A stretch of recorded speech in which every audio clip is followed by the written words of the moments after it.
Corona ಭೀತಿ ಮಧ್ಯೆಯೇ ಇವತ್ತಿನಿಂದ ಶಾಲೆಗಳು ಆರಂಭವಾಗ್ತಿವೆ.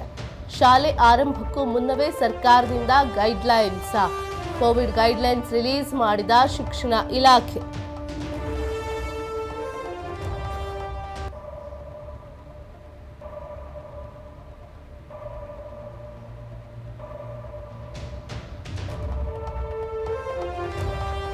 ರೋಗ ಲಕ್ಷಣಗಳಿದ್ರೆ ವೈದ್ಯರ ಸಲಹೆಯಂತೆ ಚಿಕಿತ್ಸೆ ನೀಡಬೇಕು. ಸಂಪೂರ್ಣ ಗುಣಮುಖರಾದ ಮೇಲೆ ಶಾಲೆಗೆ ಕಳುಹಿಸಬೇಕು ಮಕ್ಕಳನ್ನ.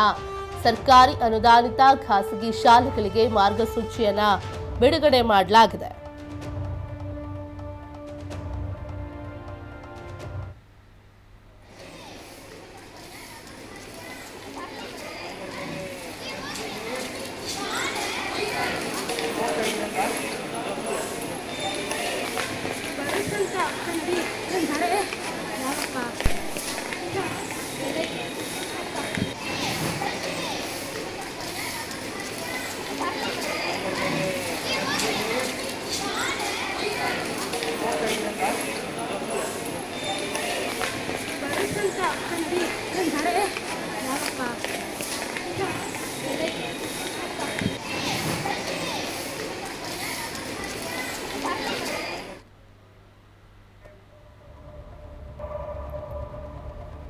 ಶಾಲೆಗಳಿಗೆ ಕೊರೋನಾ ಗೈಡ್ಲೈನ್ಸ್. ಮಕ್ಕಳಲ್ಲಿ ಜ್ವರ, ಕೆಮ್ಮು, ನೆಗಡಿ ಇದ್ರೆ ಶಾಲೆಗೆ ಕಳುಹಿಸಬೇಕು. ಸಂಪೂರ್ಣ ಗುಣಮುಖರಾದ ಮೇಲೆ ಶಾಲೆಗೆ ಕಳುಹಿಸಬೇಕು. ಗುಣಲಕ್ಷಣಗಳಿರುವ ಮಕ್ಕಳು ಶಾಲೆಗೆ ಬಂದ್ರೆ ಪೋಷಕರಿಗೆ ತಿಳಿಸಿ ಮನೆಗೆ ಕಳುಹಿಸಬೇಕು. ಇದು ಶಾಲೆಗೆ ಕೊಟ್ಟಿರೋ ಗೈಡ್ಲೈನ್ಸ್. ಶಾಲಾ ಸಿಬ್ಬಂದಿಯಲ್ಲಿ ಗುಣಲಕ್ಷಣ ಕಂಡು ಬಂದಲ್ಲಿ ಮುಂಜಾಗ್ರತಾ ಕ್ರಮವನ್ನ ಪಾಲಿಸಬೇಕಾಗತ್ತೆ.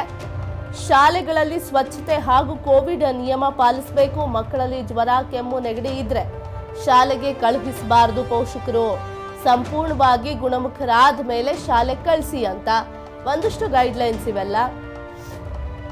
ಮಗುಗೇನಾದ್ರೂ ಜ್ವರ, ನೆಗಡಿ, ಕೆಮ್ಮು ಇದ್ಯಾವುದಾದ್ರೂ ಗುಣಲಕ್ಷಣ ಇದ್ರೆ ಗುಣಮುಖರಾದ ಮೇಲೆ ಕಳಿಸಿ, ಪರವಾಗಿಲ್ಲ. ಜೊತೆಗೆ ಶಾಲಾ ಸಿಬ್ಬಂದಿಗಳು ಕೂಡ ನೀವು ಈ ಗೈಡ್ಲೈನ್ಸ್ ಅನ್ನೇ ಫಾಲೋ ಮಾಡಬೇಕು. ಕೋವಿಡ್ ನಿಯಮ ಏನಿದೆ ಅದನ್ನು ಪಾಲಿಸಬೇಕು. ಶಾಲಾ ಸಿಬ್ಬಂದಿಯಲ್ಲಿ ಗುಣಲಕ್ಷಣ ಕಂಡು ಬಂದಲ್ಲಿ ಮುಂಜಾಗ್ರತಾ ಕ್ರಮ ವಹಿಸಬೇಕು. ಶಾಲೆಗಳಲ್ಲಿ ಸ್ವಚ್ಛತೆ ಮತ್ತು ಕೋವಿಡ್ ನಿಯಮಗಳು, ಗೈಡ್ಲೈನ್ಸ್ಗಳೇನಿದೆ ಅದನ್ನು ಫಾಲೋ ಮಾಡಬೇಕಾಗತ್ತೆ. ಮಕ್ಕಳಲ್ಲಿ ಕೆಮ್ಮು, ಜ್ವರ, ನೆಗಡಿ ಇದ್ರೆ ಶಾಲೆಗೆ ಕಳಿಸ್ಬೇಡಿ. ಸಂಪೂರ್ಣವಾಗಿ ಮಕ್ಕಳು ಗುಣಮುಖರಾದ ಮೇಲೆ ಶಾಲೆಗೆ ಕಳಿಸಿ ಅಂತ ಆರೋಗ್ಯ ಇಲಾಖೆ ಸೂಚನೆ ಕೊಟ್ಟಿರುವಂಥದ್ದು ಶಿಕ್ಷಣ ಇಲಾಖೆಗೆ.